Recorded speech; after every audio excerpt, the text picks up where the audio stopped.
Syrian Arab Army units engaged a terrorist group and killed its members while they tried to cross from Turkey.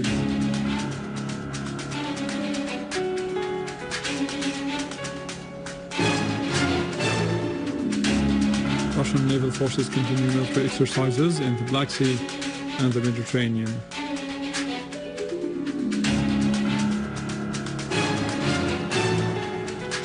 Israeli forces of occupation threatened to evacuate Beit al-Karameh refugee camp to demolish it.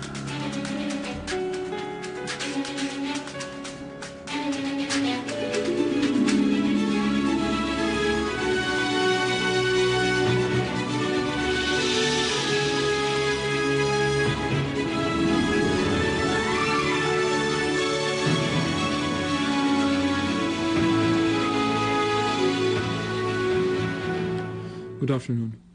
Following the cutoff of the electric power supplies in the southern area of Syria as a result of a terrorist attack on a main line of power, the Minister of Electricity, Mr. Khamis, stated that workshops continue their work to restore electric power supplies. The power began to come back gradually since this morning. Work continues to bring back the electric current to various areas within the coming few hours.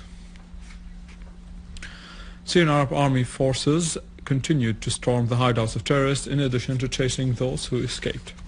A military unit foiled an attempt of terrorist infiltration into Syria from Turkish territories across the village of Nab al-Mur in the Latakia countryside. Several of them, who belonged to the so-called Mujahideen Brigade, were killed. Syrian troops also destroyed 4 vehicles carrying heavy machine guns that were used by the gunmen. A military source said that the Syrian Arab Army units confronted yesterday a terrorist group that attempted to attack a military checkpoint in Tel Sakhr in Al-Issawi in Homs countryside. The source added that the terrorist group members were killed or injured and their weapons were destroyed during the operation. The Russian Committee of Solidarity with Syria asserted that terrorists recruited children and forced them to carry weapons and to join attacks on the Syrian Arab Army. The committee said that the terrorists also used the children to torture and murder the kidnapped victims who fall in the hands of the terrorists. Such acts violate the international law and that forbid the recruitment of any children less than 15 years of age. The committee stressed that the whole world should know the savage practices of this false so-called revolution in Syria.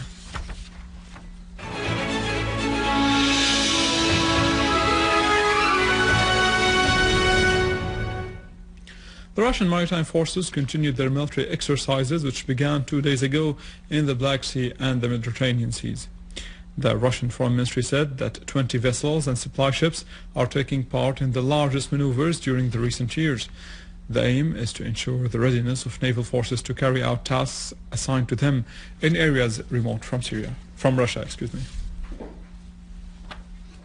In the shadow of Arab and Islamic silence and international coalition, the Zionist forces of occupation continue their plot to control more Palestinian territories.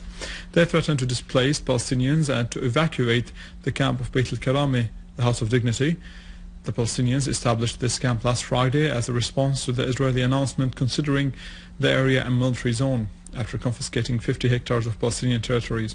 The Palestinian citizens insisted on defending their homes and lands, so the Zionist forces of occupation gave them notifications that it intended to evacuate this camp for the 4th time. The terrorist organization Al-Qaeda in Iraq admitted responsibility for the murder of the Iraqi representative Al-Issawi and a wave of bloody attacks last week that left 88 people dead. Another person was killed in a similar terrorist attack to the west of Al-Mosul. The terrorist also murdered an official in the Ministry of Electricity in his car to the west of Baghdad. In the province of Nineveh, an explosive device was detonated when an Iraqi army patrol passed over it, wounding 1 soldier. On the other hand, a security source announced the detention of 10 wanted terrorists in Nineveh. A storehouse full of explosives was also discovered to the east of Mosul. In Egypt, clashes were renewed in the city of Alexandria between security forces and hundreds of protesters who gathered in front of the courthouse, where 6 senior officers were on trial for killing demonstrators a year ago. Protesters chanted slogans against the judiciary system, calling for reform. Security forces tried to keep the protesters away from the courthouse. In a new attempt by the Bahraini authorities to curb the people's protest, the prosecution ordered the arrest of 15 people, including a woman, to be held for 1 month in custody for their participation in a protest rally called the Friday of Dignity, demanding the release of activists who were arrested during a rally last month. In Yemen, more than 10 terrorists from Al-Qaeda were killed when an explosive device blew up in a house that belongs to a terrorist in the directorate of Al-Manasya, south of Sana'a. Yemeni sources said that the house, which was used for preparing improvised explosive devices, was completely destroyed in the blast. The explosion killed many of Al-Qaeda leaders, including foreign nationals who were inside the house when the explosion took place. Venezuelan Vice President Nicolas Maduro said that President Hugo Chavez is regaining strength and will start a new stage of treatment. Maduro said that the health situation of Chavez is improving after he suffered an inflammation of a respiratory following a successful surgery he underwent as part of cancer treatment in Cuba. Maduro pointed out that President Chavez is fully conscious and is stabilizing as the functioning of his organs and his vital signs are improving. That was our news for today. For more details, you can visit our website www.syriaonline.sy. After the break, a new line for producing bread and ambitious water management projects in Syria. All that and some more with Nariman. Stay with us.